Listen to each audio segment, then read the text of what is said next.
tonight, and we are proud to have him as our guest. He is an author. He's an award-winning author, and he does a lot of books and sells a lot of books on different stars like Lucy Wright and just tons of people that are in the movie business and or film business, they call it now. And we got him as a guest, Mr. Mark and Geoffrey Mark. And I'm saying your name right? You are indeed. It is a pleasure to be on with you, Lamar. Yeah, and we're hoping to get some feedback on you for you're doing, what you're doing today, and what you're, pushing out there. Maybe some of your books or some projects you're working on. We'd like to know about it now. We can do the commercial up front, and then we can talk about whatever you'd like. Well, you see pictures of Lucille Ball on the wall behind me. The new Lucy book. I wrote the Lucy book 20 years ago. The new Lucy book, which will be her whole career between two very big pages of a book, is coming out for Christmas 2024. My memoirs, The Devil Was Born in Brooklyn, is also coming out next year around holiday time. My new album, Geoffrey Mark Sings the Ella Fitzgerald Songbook, is out for Christmas this year. I have my own radio show, Geoffrey Mark Plays Ella, that can be heard every week in major cities as well as a podcast. But I've been an actor on the Broadway stage. I'm a jazz singer. I'm a comedian. I've written and produced for television. I'm an MC. Pretty much, if you turn on your electric toothbrush, you can probably find me. Yeah. Well, did you ever work with? I'm trying to think. I worked with him a while down there for raising money up. My mind just left me, but I worked with him to raise money. John Smotes and we worked down in Atlanta to raise money for the hospital and stuff like that. You said comedian. I'm trying to think of his name. He was called Oldest Hobo. He's probably passed away now. He was on Jay Leno. Gotcha. Did you ever meet him, the Oldest Hobo? I've never had the chance to work with him. I was very lucky. I've been very lucky in my career. I have been mentored by some incredible folks. Milton Berle, Steve Allen, Lucille Ball, Jack Carter. I've known most of Shelley Berman, the great stand-up comedians, and God bless them. They thought I had some talent and tried to help me, and they did.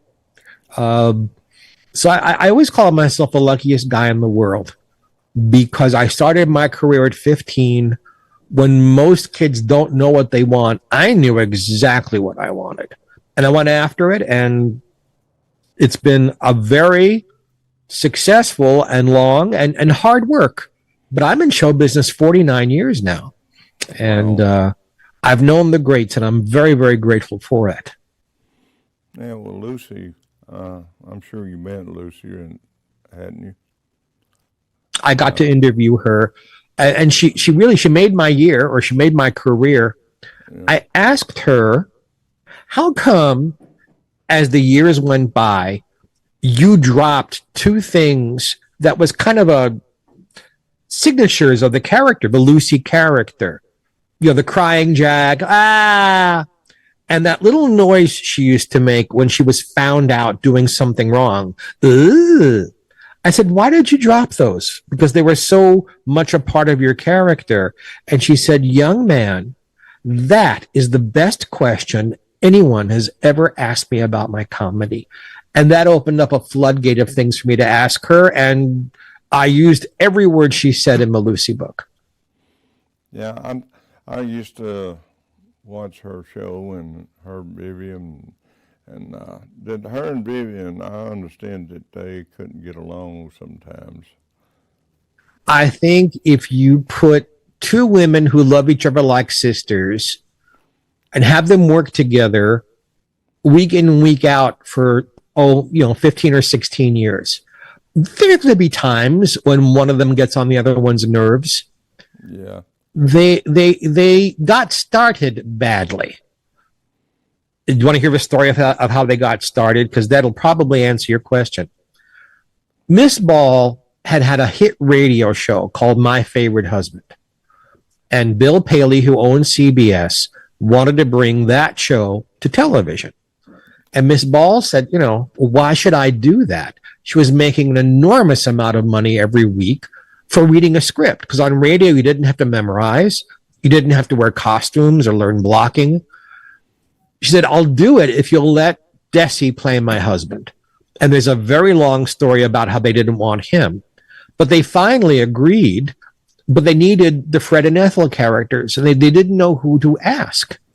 Desi went and saw Vivian Vance, who had been a Broadway star, understudy to Ethel Merman and then her own hit shows, went to San Diego, down from Los Angeles, saw Vivian in a show and hired her on the spot. Well, comes the day of the first reading, and Lucille meets Vivian, and she says, who are you here to read for? And Vivian said, read for? I've been hired. I've signed a contract. I'm Ethel Mertz. And Lucille said, you can't be Ethel Mertz. You're young. You're pretty. You have red hair like mine. And Vivian was very wise. She said, Miss Ball, what does Ethel Mertz look like to you? And Lucille said, oh, she's dumpy and she wears bad clothes and she has badly bleached out hair. It's frizzy with dark roots and she lumps in all the wrong places. And Vivian said, I can't give you that woman this week, but I promised she's coming. And what they did was Vivian went and got her hair all bleached out and frizzed. And they bought Vivian all of her clothing, her underwear, her stockings, her shoes, one size too small. So no matter how thick or thin she actually was, she looked overweight because the clothes didn't fit. And the shoes made her walk not gracefully, because Vivian had been a great beauty, actually. And she figured out how to make Miss Ball happy. And Miss Ball and Miss Vance learned to love each other. And they were very close friends. I smacked fell down, son. I always liked Lucy when she get in trouble with Desi. And Desi, he would say the thin. Cubans use that word, the thin.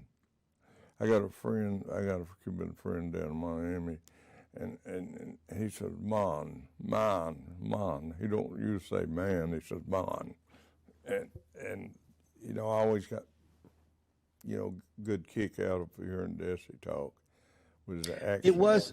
It was a very strange thing about that. You brought up a very, very good point.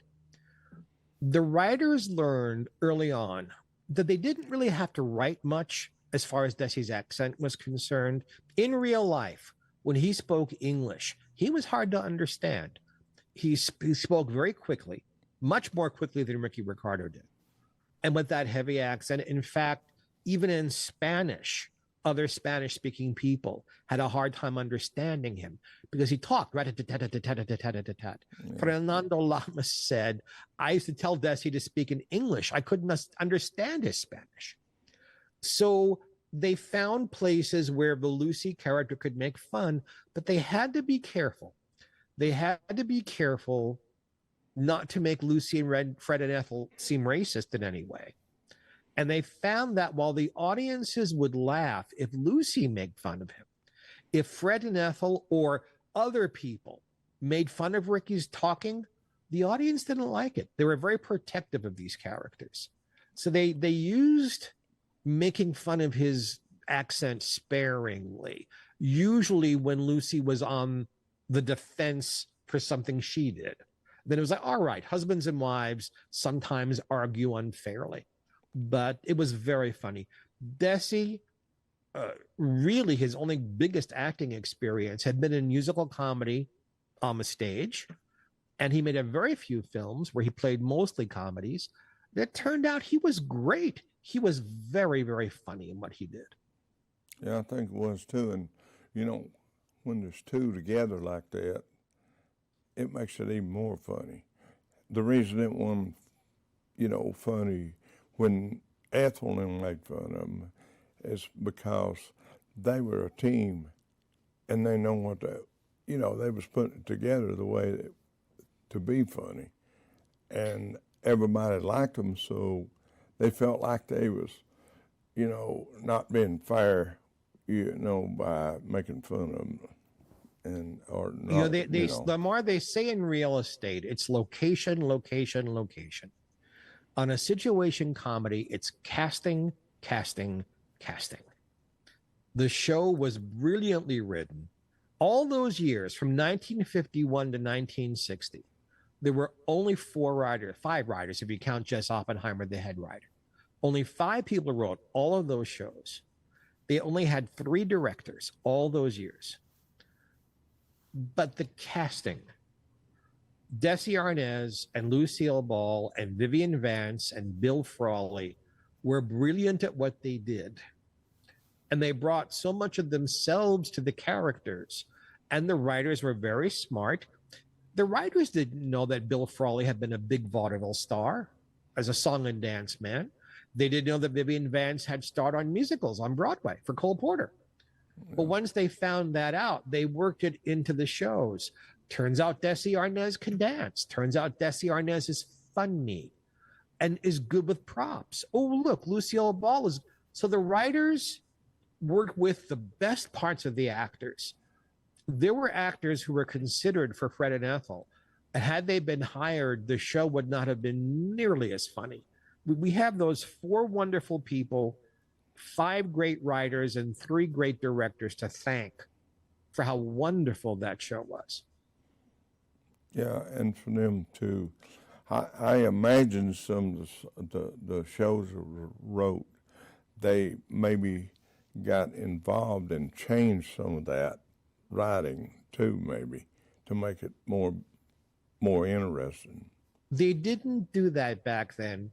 For those of you, my Georgia friends and fans who are watching us, when they shoot a sitcom today in front of a live audience, it could take 4 or 5 hours. If a line doesn't get a big laugh, they stop everything, and the writers huddle together and they come up with new lines and they try them out in front of the audience. If they laugh, they put it in the show. Miss Ball insisted that I Love Lucy be shot as close to a play as possible, meaning they didn't stop. They didn't rewrite. They didn't go back and change things. The show started on a Monday. The cast and crew sat around a table. The script was read. If they felt there were parts that were weak, the writers worked on it. If in rehearsal any of the people involved came up with something, it was put into the script. But once they got to Thursday, because the show, it's amazing, all of that talent was put together in 4 days. For most of the time I Love Lucy was on the air. By Thursday at 7, they had to be ready to go. They froze it. They did a dress rehearsal in front of an audience and then the actual show. And that was it. That's what's so amazing about it. It wasn't rewritten and changed. And the only thing they did in editing, if a joke got a laugh that was too long and the show ran long, they had to cut down the laugh. And every once in a while, maybe the audience got distracted by somebody working on the side and a joke that was good didn't get a big enough laugh. Sometimes it'd help it along a little bit, but that happened in editing afterwards. And they used their own audience laughter for that. But for the most part, when you watched I Love Lucy, what you saw was what you would have seen had you been sitting there. And that's not how it's done today at all. So you're very right, Lamar. Today, they rewrite, and they'll keep the audience there all night to get what they hope is a good show. I've been there. I've been on sitcom sets and watched this and watched actors reading off of cue cards lines they'd never seen before. Miss Ball insisted they used no cue cards at all. Everybody had to memorize their scripts. They had to be in the moment. She felt if you weren't in the moment, if you didn't know what was coming, you couldn't be as funny. And in later years, when Miss Ball started using cue cards herself, She wasn't as funny. Yeah, She broke her own rule.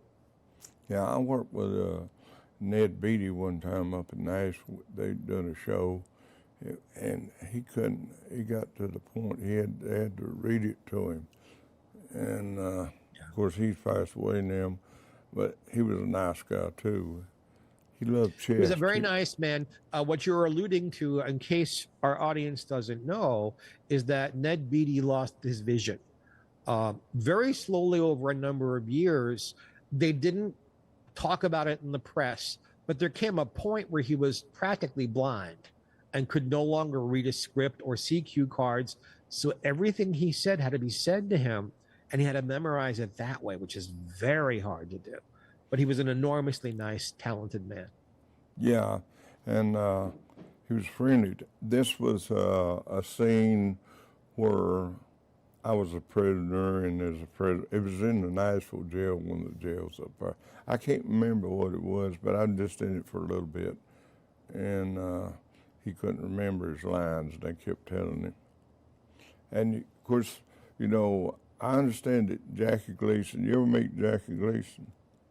I've not met Mr. Gleason, but I've met most of his co-stars.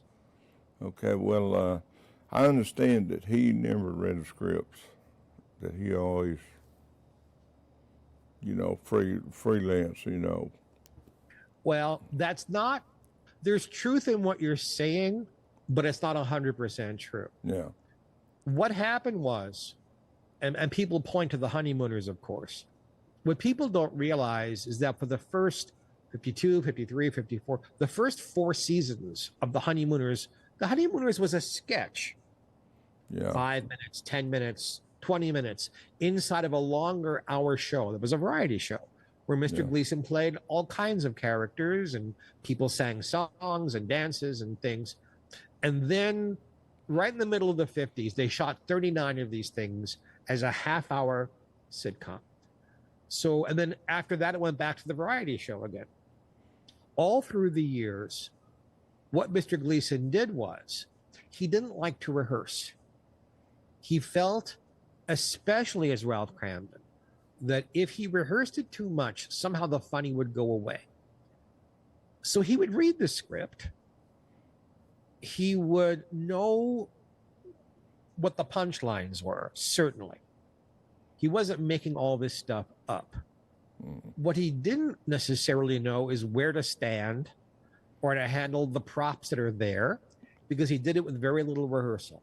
So Audrey Meadows and Art Carney and whoever else was on the set with him on any given episode had to doubly know their lines, know their cues, and they had to know his lines.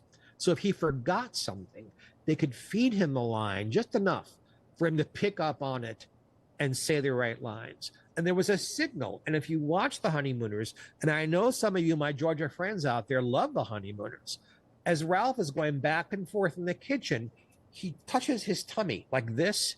That's a signal to the cast that he has no idea what's coming up next. Yeah. And that's where they come in and they help him. And I couldn't work that way. It drove Art Carney crazy. It drove Audrey Meadows and Sheila McRae crazy, but it worked for the sketch. That's really performing without a net. And you got to give him credit for it, because he had... the word I want to use, I can't say on public television. Let's just say he had enormous confidence. Yeah, I always liked him in the Smoking the Bandit. That's what I liked him in. And I just thought Jeff Foxworthy. I was wanting you to know if you know Jeff. Sure.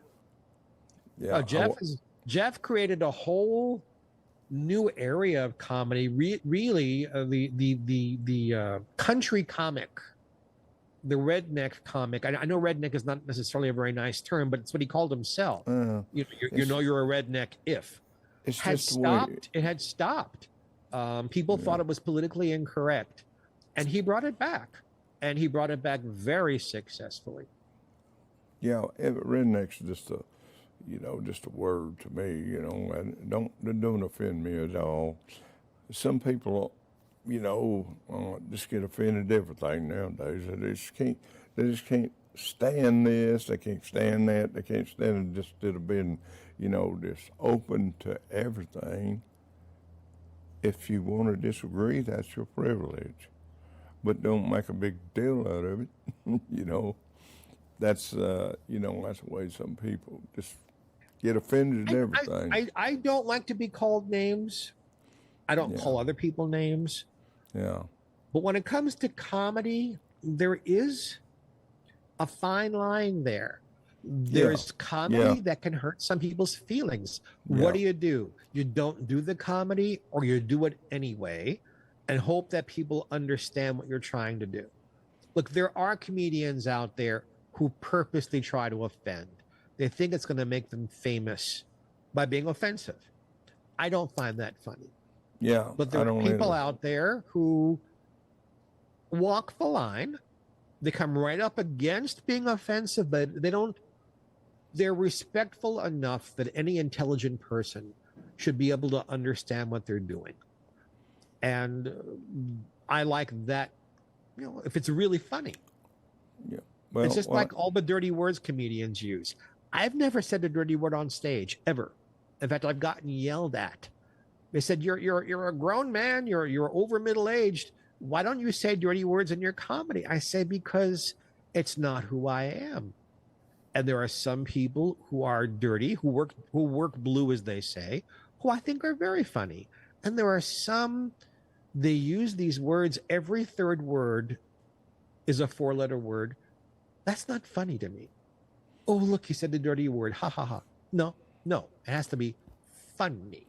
Chris Rock uses foul language, but he's funny.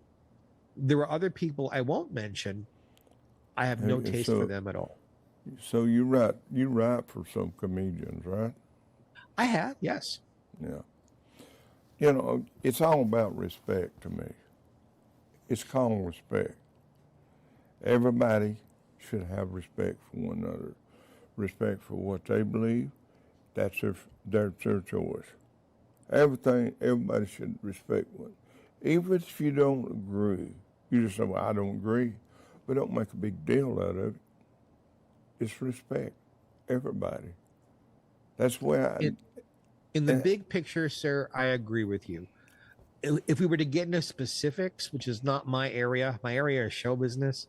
If we were getting into specifics, there are times when people who disagree hurt people. See, that's you can't say I'm allowed to do and say anything I want and hurt people, because that's disrespectful. Yeah.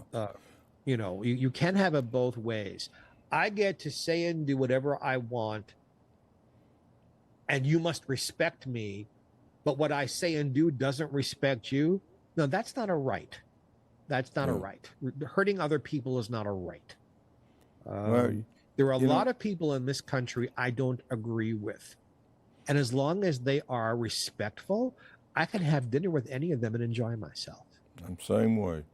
I'm just like you heard the saying, I'm just like a duck that just rolls off my bottom. It's like water rolling off a duck's back. I have friends of every religion, every color, every persuasion, every belief. I love them all. They are respectful of what I believe in. They support me as a person. They support my career. I'm very grateful. It's hard. This is a sentence. It's hard to come out of my mouth because it sounds so egotistical. I have millions of fans. God bless every single one of them. But when one of them gets out of control, and happens sometimes, or I'll be appearing in public somewhere and someone begins asking me about the private lives of some of the people I know, I kind of put my foot down. It's like, why do you need to know that?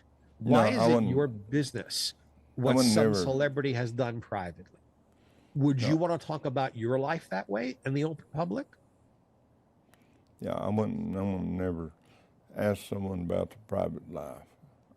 When I'm asked about private lives, it's most especially about Lucille Ball or Ella Fitzgerald or Ethel Merman, because I've written books about these people. Yeah. And I say this, and I give the same answer because it's true. Go into your own neighborhood, knock on any door, immediately inject someone with truth serum, sit down and ask them about their private lives. And you're going to get the same answers I would give you about these people, except there wouldn't be famous names involved. We all have things that are private. We all have done things that are not so nice. We all have heartbreak and heartache. We all have children who misbehave or parents who misbehave. That's true. It's part of being a human being. And if someone chooses to go public with something, like it is no secret, I am 34 years clean and sober. In my late teens and early 20s, I had a drug and alcohol problem. Yeah. I don't keep that a secret because I want people to know. And if you're watching me today, this applies to you. If you don't want to drink or drug, there's help for you. You don't have to. Yeah. But if someone were to write about what I was like back then, that's none of their business. That's true. my business. Yeah, absolutely. That's the way I look at it. And I'm in the recycling business. I don't really know that or not, but I do recycling of batteries. I'm an environmental person. Good. And I recycle batteries for oil companies, the drill batteries, the military batteries, the lithium-ion, the lithium-ion phosphate, the lithium-ion, lithium, and, different batteries. I did a little short thing on how to bag for the consumer. I did it for the EPA, and I sent it to them, and I put it out, how to take care of your, like consumers, like your batteries at home, how to handle them, put them in a plastic bag, put them in a bucket, I didn't use my company name. I just did it as a, citizen. Yeah, just to make people, and don't overcharge your batteries. Don't leave them charging overnight, stuff like that. It could cause a fire, the different things like that. And of course, I did telecom equipment, plastics, electronics, computers. You name it. Lamar, you bring up a good point. Huh? You bring up a good point, sir. When I was going to school, no, mind you, I'm an old guy now at this point. People consider me to be an old guy. I don't know that I like that so much, but I'm older, certainly, than I used to be. When I was going to school, they taught good citizenship, that it was everybody's responsibility to take care of the planet, to throw out someone's garbage, to be helpful to your neighbor, help that lady carry her bag. When was the last time you even heard the term good citizenship used anywhere? So I applaud you, sir. Congratulations for being a good citizen. Yeah. Well, I'm working on the solar panels too. I think companies that manufacture stuff should make a plan for end-of-life products. So it won't. I agree. And I agree. Absolutely. And they don't have a plan for the solar panels. They don't got one. And the lithium-ion, I know about the stuff that comes out of China because I have a lot of friends from China. Hey, do you know Tim Conley? I don't. He's a director. He worked on metrics and all that. His dad-in-law is one of my business partners from Taiwan, and they recycle batteries. And I got a visitor coming to Malaysia. He recycles batteries too. They have refineries and all that kind of stuff. Malaysia, China, South Korea, and all them places. And that's something I like. I'm interested in. But this. Lamar, really, I have a question for you, sir. Yeah. You've got me here. You can discuss batteries with almost anyone, but this is your opportunity to ask me about your favorite I Love Lucy episode, or Lucille Ball, I didn't mean Ella Fitzgerald, or Ethel Merman, or classic television. Please, this is your chance. Use me. Use my computer brain of show business history. Yeah, I just wanted to know a little about me, who you're talking to. But the episodes, are you writing from each episode and putting them all together? How do you? The original Lucy book was Lucille Ball's television career. So from live television in the late 40s, before I Love Lucy, till she died, her own series, game shows, talk shows, variety shows, commercial, PSAs, anything she did that appeared on television. The new, so it goes in chronological order, year by year. So we use a television season from September through June. Each season we go through the book. The new Lucy book will include all of the many radio shows that she did that I can find, because there are some that are missing, and all of her films. So it really is her entire career, and it'll be in the same format. It'll be, you know, season by season, going through the years. The original book had a foreword by Steve Allen. Added to that, we're having a new foreword by Fran Drescher, which makes me very, very happy, because she played the nanny on television, and she's an enormous fan of Lucille Ball's. So that's what the new book is. It's a lot of hard work, because I've literally had to watch and listen to everything Miss Ball has ever done. And not just watch it once, but watch it and listen to it over and over again to catch all the little minutia, all the little, oh, look, they took off her false eyelashes because she's about to get hit with a pie in the face. That kind of thing. The fans love that kind of minutia. Yeah. And then I have interviews with people who were there.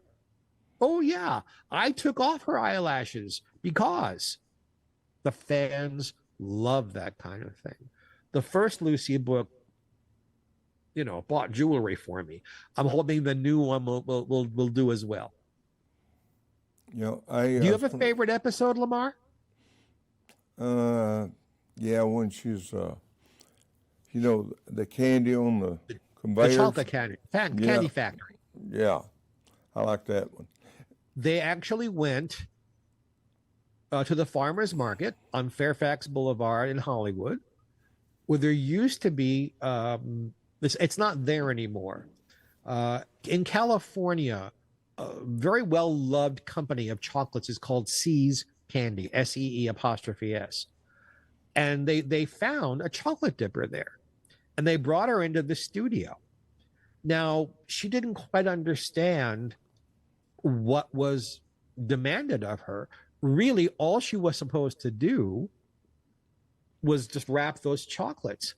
But when Lucille Ball gets a fly off of her face, she dug deep in that chocolate and whacked Miss Ball across the face. That's not in the script, the way that happened. That was something that happened because the person there was not a professional actor. There was someone who was an actual chocolate dipper. Just like when she stomps on grapes, the woman she's in the grape vat with was not really an actor. She was somebody who spoke Italian and didn't quite grasp what was going on. And because of that, it was twice as funny. But I think most people, you know, would pull out the Chocolate Factory, the grape stomping, and Vitamita Vegemin as the three funniest things she ever did. Miss Ball's favorite thing to do was the Vitamita Vegemin episode, but her favorite episode, and nobody knows why, was an episode of The Lucy Show with Dean Martin. She said that was her favorite one to film. Because Miss Ball, after I Love Lucy, had The Lucy Show, and then Here's Lucy, and then Life with Lucy. That Lucy character survived a very long time. Yeah, I remember the episode with John Wayne. I really liked that. You remember when she used him twice. She used him on I Love Lucy with the footprints in Grauman's Chinese, and then she used him in a very funny episode on The Lucy Show. Twice, Mr. Wayne came through for her because he was funny. He allowed himself, you know, John Wayne, his whole image was very macho and manly, but he allowed himself to get silly, to get the laughs, and it worked. because he Yeah. respected her and respected her work and trusted her that put into her hands, he'd be okay. That's how she got people like Harpo Marx and Van Johnson and Elizabeth Taylor and Richard Burton and Ethel Merman to come on with her because they trusted her instincts. Yeah, she's a pretty powerful woman in Hollywood anyway at that time. Well, you know, she and Desi produced, meaning there was a producer for I Love Lucy, wonderful genius called Jess Oppenheimer. But Desi was the executive producer. And then eventually in 1957, they bought what had been RKO Studios and made it Desilu. So Lucille Ball and Desi Arnaz owned the biggest movie studio in the world.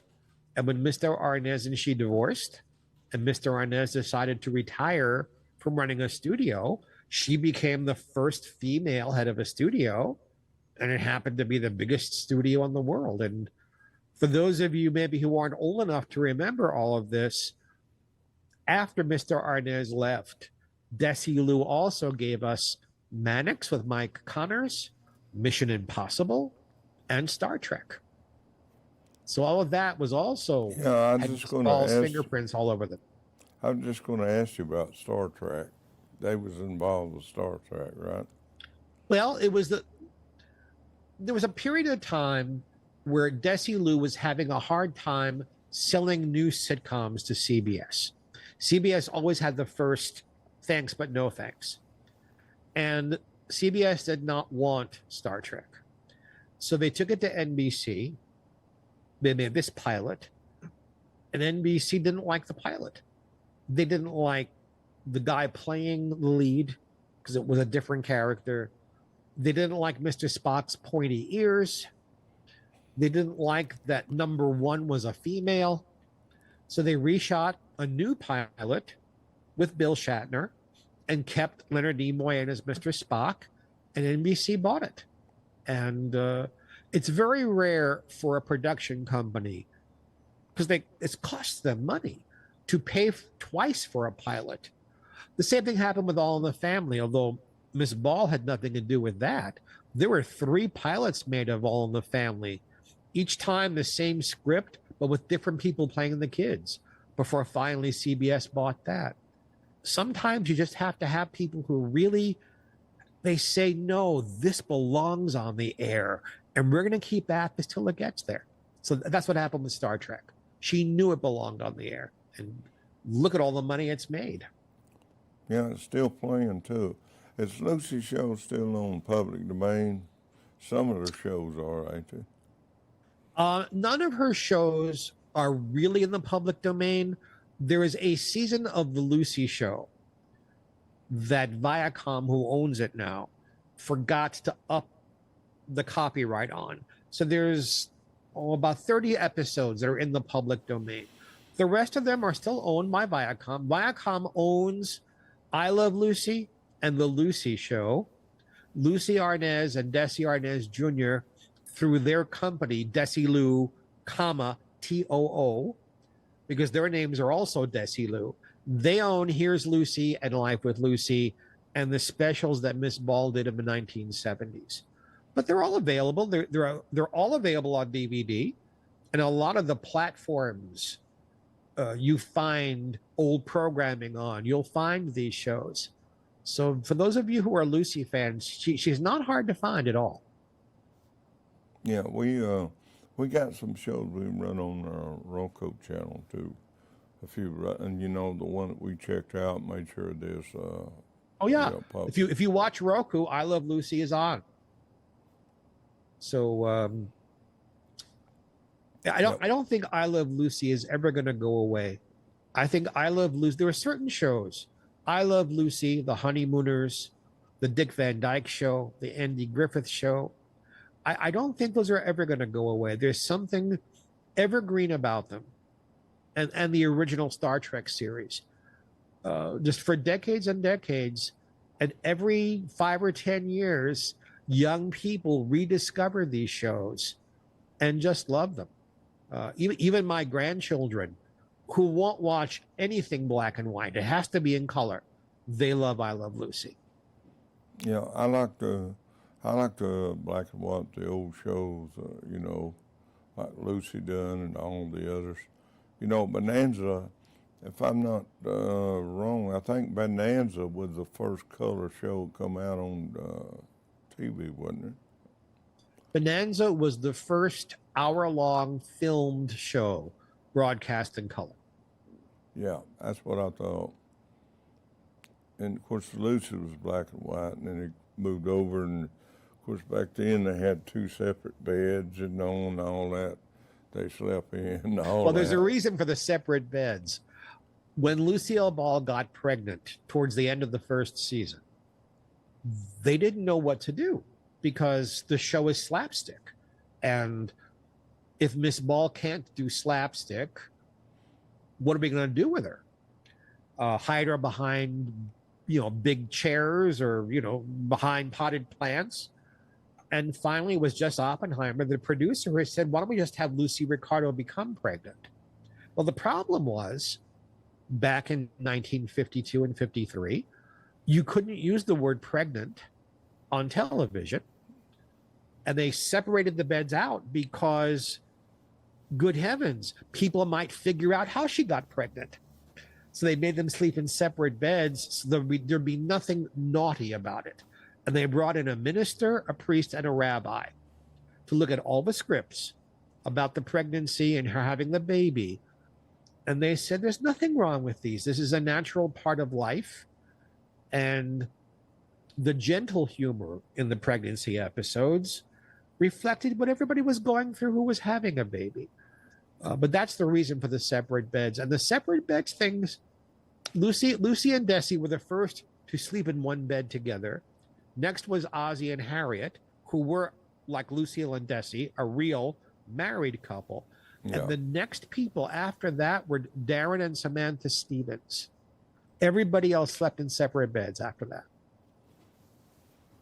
Yeah. I don't know whose morals they were trying to protect, but seems to me for showing a loving couple, they're sharing a bed as part of being a loving couple. Unless one of them snores, then you have separate beds. Yeah. Yeah. I just, I remember a lot of shows that she did. I used to watch it all the time. I still watch the shows. Just like you said, that humor and that comedy will never go away because people spent the older people that knows it, You might even get younger generations might even get to watching it. Oh, they are. I just said a few minutes ago, young people, the show wouldn't still be on if young people weren't watching it. Because you have to get that big of an audience to have the show. Yeah, I shouldn't admit this because it makes me sound just a little crazy. I have them all memorized. My assistants, like who come, this is my office, my assistants who come and work with me, and they'll see me, I'll play the show on in the background, but I'm doing something else. So all I'm doing is hearing it. They said, why are you laughing? I said, I see the show in my head, frame for frame. It's in here. And likewise, sometimes I'll have the show on, like right here at my desk. I'll be watching, but I turn the sound off to do something else. And they say, why are you laughing? I said, because I know what they're saying. I've spent so much time studying the work of Lucille Ball. It really has become part of my DNA. And you know what? I'm pleased. Yeah, Miss Ball's help, the help of Lucy Arnaz, the help of Desi Arnaz Jr. greatly helped my career. And I'm very grateful to the Arnaz Ball family for that. They've been wonderful to me. Yeah, well, so you got 3 books coming out, right? I have 2 books and an album. The new Lucy book next year, my autobiography, The Devil Was Born in Brooklyn, next year, and then this fall, Geoffrey Mark Sings the Ella Fitzgerald Songbook. It's me doing about 16 songs that Ella used to do in her concerts. And those are the projects that are coming. And then my radio show every week, Geoffrey Mark Plays Ella. Yeah. I'd like to see that book. I'll be glad to see that book when it comes out. Well, perhaps you'll have me on again when it does.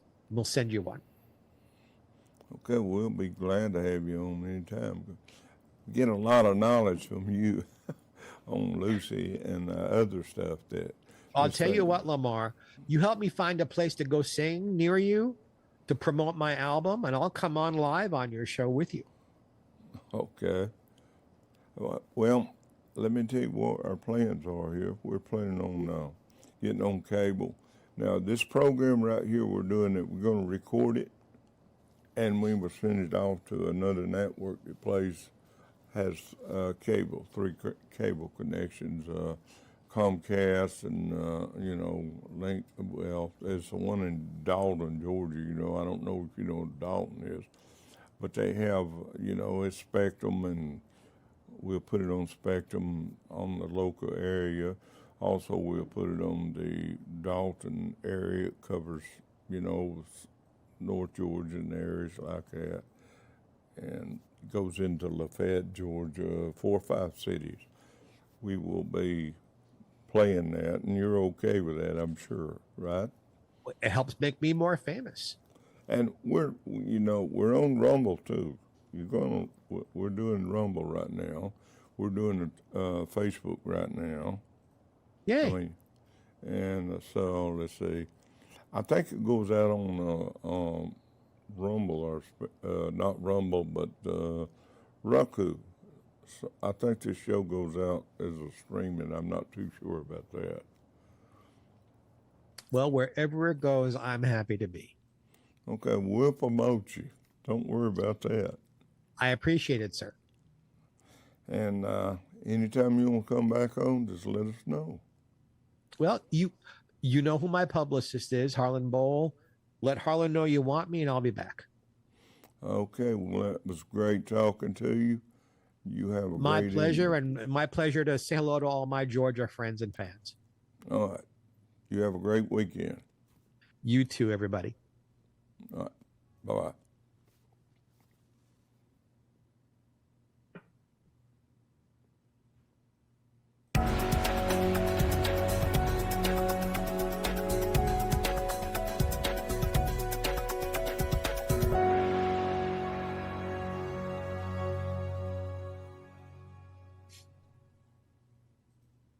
Are we done?